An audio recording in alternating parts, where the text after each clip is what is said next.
curious that Jefferson had not used that phrase, the pursuit of happiness, as the third right. Although I understand in the first draft, it was life, liberty, and the pursuit of property. Of course, I would have been one of those properties one had the right to pursue. I would rather he had written life, liberty, and the pursuit of meaningfulness, or integrity, or truth. And that's what this storytelling is about, meaningfulness, integrity, and truth. So thank you for what you will do, and thank you for what you've already done to get here tonight. I've always been encouraged to speak my mind, but moving here, people didn't understand me. This was the first time in my life I wasn't living in Africa, the Caribbean, and the Middle East. I look like everybody here. I kind of sound like everybody here. I had a bit of an accent when I moved, but I'm not like anyone here. I had to find where I belonged, and it was definitely impactful to me in the sense of I can't follow blindly, be it my parents or be it my friends. I need to stand up and do the research and talk to people to figure out who I am. My peers and my country couldn't understand where I was from. They couldn't understand my ideology, and they didn't want to. And I was confronted with this systematic and social issue that we have, that if you're not with us, you're against us,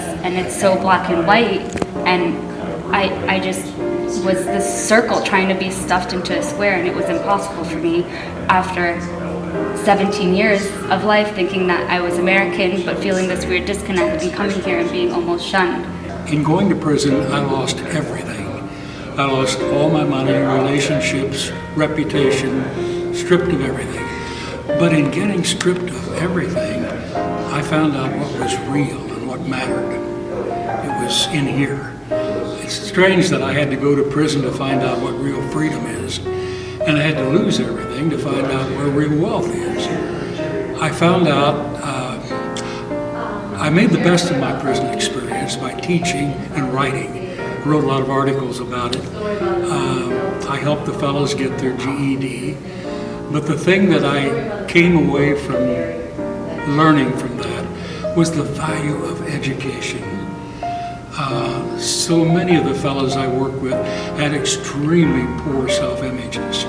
They just had been told all their lives they were no good, they couldn't learn, and they bought into it, and they believed it. But it was so thrilling to watch as I would show them to just take little tiny steps and begin to learn that they can do it. They can believe in themselves. There's so many ways in which we have idolized being able to read and write that we forget the power of stories and the fact that all cultures were telling stories before they were able to read and write. And I think that's the power. I mean, even now there's a writer whose name is Gene Toomer, who says something like, we're hypnotized by literacy.